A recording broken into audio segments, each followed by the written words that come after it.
안녕하세요. 지난 7월 30일 코덱스 FN 탑10 동일가중 ETF가 신규 상장했습니다. 딱히 공감하지 못하시는 분들도 계시겠지만 개인적으로는 한국의 팡플러스 ETF라고 부를만 하다고 생각을 하는데요. 이미 상장되어 있는 10개 종목으로 구성된 또 다른 압축 포트폴리오 ETF와 차이가 무엇이고 어떤 분들이 코덱스 FN 탑10 동일가중 ETF에 관심을 가져보시면 좋을지 정리해 보도록 하겠습니다. ETF 이름이 FN 탑10이 아니고요. FN 탑10 동일가중입니다. ETF의 정체성을 명확하게 보여주는 단어가 바로 동일가중이라고 생각을 하는데요. 동일가중은 말 그대로 지수를 구성할 때 시가총액과 상관없이 모든 종목을 동일 비중으로 편입을 하는 방식입니다. 국내 투자자들에게 널리 알려져 있는 동일가중 방식의 인덱스라고 하면 팡플러스 지수가 있고요. KRX, BBIG, KDDL 지수가 있습니다. 팡플러스 지수는 10개 종목으로 구성되어 있기 때문에 한 개 종목 비중이 10%이고 KDDL 지수는 12개 종목으로 구성이 되어 있기 때문에 한 개 종목이 8.33%입니다.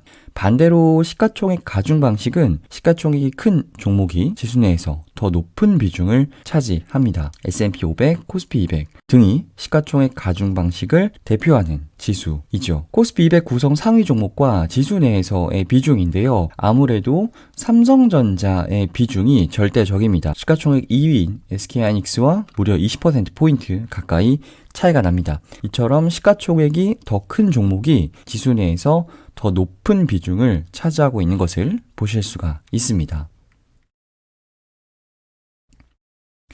개인적으로 코덱스 FN 탑10 동일가중 ETF의 상장이 반가운 이유는 한국인들이 압축 포트폴리오를 상당히 좋아합니다. 조금 다른 이야기일 수 있지만 팡플러스 지수 관련 ETP나 타이거 미국 테크 탑10이 유난히 한국인들에게 많은 사랑을 받는 모습도 한국인들의 이러한 성향과 무관하지 않은 것 같아요. 국내 주식에 투자하는 압축 포트폴리오 ETF 대표적으로 두 개가 있는데요. 두 ETF 모두 제 유튜브를 통해서 각각 소개해드린 적이 있습니다. 첫 번째는 타이거 탑10입니다. 유동시가총액 상위 10개 종목으로 구성하되 편입비를 보시면 짐작을 하시겠지만 시가총액 가중 방식입니다. 두 번째가 코덱스 탑5 플러스인데요. 타이거 탑10과 마찬가지로 10개 종목으로 구성되어 있긴 하나 시가총액 상위 5개 종목과 배당 수익률이 높은 5개 종목으로 구성을 합니다.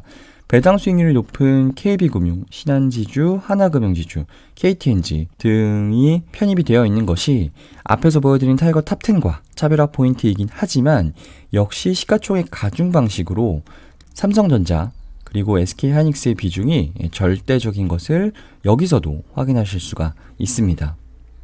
삼성전자 때문에 코스피 200 투자 안 합니다 라는 내용의 제가 올린 영상 보신 분들도 계실 텐데요. 타이거 탑10과 코덱스 탑5 플러스 역시 10개 종목으로 구성된 압축 포트폴리오 ETF이지만 코스피 200과 마찬가지로요. 반도체 사이클로부터 자유로울 수 없다라는 한계가 있습니다. 타이거 탑10과 코스피 200 비교를 해보면 카카오, 네이버, LG화학 등 시가총액 상위에 랭크되어 있는 종목들의 비중이 코스피 200에서는 그래봤자 3% 내외입니다. 그런데 타이거 탑10에서는 10% 수준까지 올라와 있죠. 그런데 문제는요. 어차피 삼성전자와 동일하게 반도체 사이클의 영향을 받을 수밖에 없는 SK하이닉스의 비중이 덩달아서 13%까지 올라옵니다. ETF 내에서 삼성전자와 SK하이닉스가 차지하는 비중만 따로 뽑아서 정리를 해본 것인데요.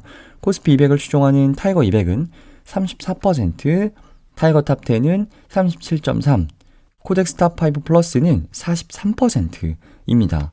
향후 정기 리밸런싱에 따라서 이 비중은 조정될 수가 있겠지만 시가총액 가중 방식인 만큼 삼성전자, SK하이닉스 비중이 대폭 줄어들 가능성은 없죠. 시가총액 10개 종목을 동일 비중으로 가져감으로써 반도체에 대한 집중도를 대폭 낮춘 압축 포트폴리오 ETF라는 점에서 코덱스 FN 탑10 동일가중의 등장은 의미가 있습니다. 기초지수는 FN가이드 탑10 동일가중 지수이고요. 리밸런싱을 분기마다 하기 때문에 시장의 변화도 적절하게 반영을 할 수가 있습니다. 생각해보면 그리 특별할 것도 없는데요. 시가총액 상위 10개 종목을 동일가중으로 10%씩 가져가는 ETF의 등장이 처음입니다. 코스피 200을 동일가중으로 가져가는 ETF는 무려 3개나 있는데 인기가 별로 없죠. 코덱스 FN 탑 10 동일가중 ETF 10개 종목인데요. 정기 리밸런싱 이후 주가 등락에 따라서 비중이 조금씩 달라져 있긴 합니다만 정기 리밸런싱 이후에는 다시 10%로 맞춰지게 됩니다. 종목의 면면을 보시면 최근 2, 3년 시장을 주도한 주도주들이 다 들어가 있죠. 특히 코로나19 이후에 성장주들 시가총액이 엄청나게 커졌습니다. 그래서 옛날에 은행주나 중우장대 산업을 대표하는 종목들은 10위 밖으로 모두 다 밀려나 있고요. 상위 10개 종목들은 한국을 대표하는 성장주들이 모두 모여 있습니다.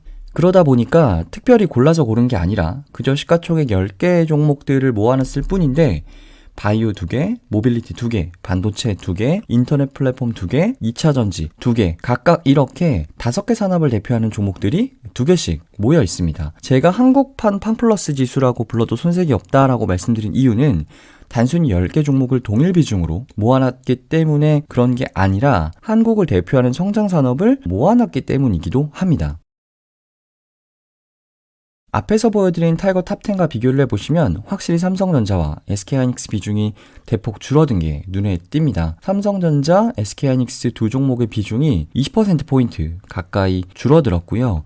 카카오와 네이버는 비슷한 수준인데 2차 전지도 5%포인트, 자동차도 5%포인트 정도 늘어났습니다. 대폭 늘어난 쪽이 바로 바이오인데요. 셀트리온 비중도 타이거 탑10과 비교를 해보면 3.4%나 많이 가지고 있고요. 타이거 탑10은 삼성 바이오로직스가 아예 없어요. 그런데 FN 가이드 탑10 동일가중은 10%나 보유를 하고 있습니다. 그래서 바이오 비중은요, 코덱스 FN 탑10이 훨씬 더 높다라고 보시면 됩니다. 전체적으로 타이거 탑10 대비 코덱스 FN 탑10이 이 정도의 모습을 보인다라고 정리하시면 될 것 같습니다. 포트폴리오상의 이러한 차이는 누적 성과에서도 그대로 드러납니다. 남색 선이 탑10이고요. 하늘색 선이 탑10 동일가중인데요. 2019년부터 코로나19 이전까지는 탑10 동일가중보다 탑10이 훨씬 더 좋습니다. 그 이유는 이때가 바로 삼성전자, SK하이닉스가 좋았던 시기이고 추가로 삼성 바이오로직스와 셀트리온이 좀 약세를 보이던 구간입니다. 상대적으로 성과가 계속 좋지 않다가 코로나19 이후에 탑10 동일가중이 훨씬 더 좀 빠르게 반등을 하는 것을 보실 수가 있죠. 삼성전자 보유하고 계신 분들은 아시겠지만 코로나19 반등장에서 삼성전자와 SK하이닉스가 다른 종목을 대비해서는 그 반등 폭이 살짝 부진하긴 했습니다. 3년 정도 길게 보면 두 지수의 차이가 거의 없다라고 느껴지실 수도 있는데요. 구간별로 보면 삼성전자, SK하이닉스가 부진한 구간에서는 탑10 지수가 탑10 동일가중 대비해서 부진한 구간들이 생길 수밖에 없습니다. 삼성전자 올해 2월 고점 찍고 계속 지지부진하죠. 지금은 8만 전자 깨지고 7만 원 후반대를 형성하고 있는데 최근 6개월 성과를 보시면 탑10 동일가중과 탑10 지수가 이렇게 벌어져 있습니다. 확실히 타이거 탑10이 삼성전자와 SK하이닉스의 영향을 크게 받는다라는 것을 구간 성과를 통해서도 확인하실 수가 있습니다. 늘 말씀드리지만 절대적으로 좋은 ETF, 절대적으로 나쁜 ETF는 없습니다. 투자자들의 니즈에 따라서 다를 뿐이죠. 코덱스 FN 탑10 동일가중도 마찬가지인데요. 코어 ETF로 가져갈 만한 국내 주식형 ETF를 찾는다. 그런데 코스피 200가 마음에 들지 않고 압축 포트폴리오가 좋다라는 분들은 오늘 설명드린 코덱스 FN 탑10보다는 타이거 탑10이 좋습니다. 나스닥 100과 미국 테크 탑10과 좀 비슷한 관계라고 보시면 될 것 같습니다. 그런데 코스피 200과 차별화된 흐름을 가져갈 수 있는 대형주 ETF를 찾는다라고 하면 코덱스 FN 탑10이 딱입니다. 물론 삼성전자, SK하이닉스가 탄력을 받을 때는 코스피 200이나 타이거 탑10보다는 성과가 부진하겠지만 앞에 기간 성과에서 보여드린 것처럼 반도체 사이클과 무관하게 의미 있는 성과를 낼 수 있는 가능성이 있는 ETF가 코덱스 FN 탑10 동일가중입니다. 코덱스 미국 팡플러스, 타이거 미국 테크 탑10 질문 정말 많이 주시는데요. 사실 저는 늘 매번 두 ETF는 성격이 다르다고 말씀을 드립니다. 타이거 탑10과 코덱스 FN 탑10 동일가중도 앞으로 많은 비교가 될 것 같은 ETF인데 앞에서 보여드린 것처럼 성격이 다릅니다. 실질적인 비교 대상이 아니에요. 저는 개인적으로는 코덱스 FN 탑10 동일가중의 비교 대상은 타이거, KRX, BBIG, K뉴딜이라고 생각을 합니다. 정부의 뉴딜 정책가 맞물려서 거래소에서 산출하기 시작한 지수이고 미래에셋에서 작년 10월 관련 ETF들을 출시를 했죠. 하위 테마 ETF들을 제외하고도 KRX BBIK 뉴딜 ETF만 거의 5천억 가까이 순자산이 달할 정도로 이미 시장에서 자리를 잡고 있는 ETF인데 ETF 성격을 잘 알고 투자하신 분들은 전혀 개의치 않겠지만 뉴딜 좋다던데 그래서 투자하신 분들은 작년에 고생을 좀 하셨습니다. 뉴딜 ETF의 포트폴리오를 보시면 삼성전자, SK하이닉스, 현대차, 기아차 없습니다. 국내 증시에서 시가총액의 40%를 가까이 차지하고 있는 종목들이 없다 보니까요. 반도체, 자동차와 같은 대형주가 이끄는 시장에서는 BBIG 뉴딜 소외받을 수밖에 없어요. 코스피와 차별화를 갖는 것은 좋은데 시장이 올라갈 때 전혀 못 따라가는 것은 투자자들은 못 참습니다.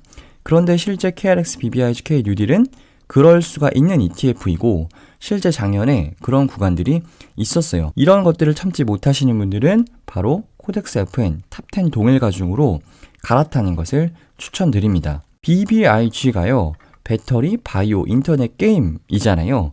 코덱스 FN 탑10도 배터리, 바이오, 인터넷 투자합니다. 물론 게임은 없습니다만 대신 반도체와 자동차가 있으니까 오히려 무게감은 더 있어 보이죠. BBIG에 대한 투자 기회도 일정 수준 가져가면서 대형주 중심으로 투자를 할 수 있기 때문에 기존의 K뉴딜 ETF에 불만이 있으셨던 분들은 코덱스 FN 탑10 동일 가중이 적절한 대안이 될 수가 있습니다. ETF 읽어주는 남자, 오늘은 여기까지입니다.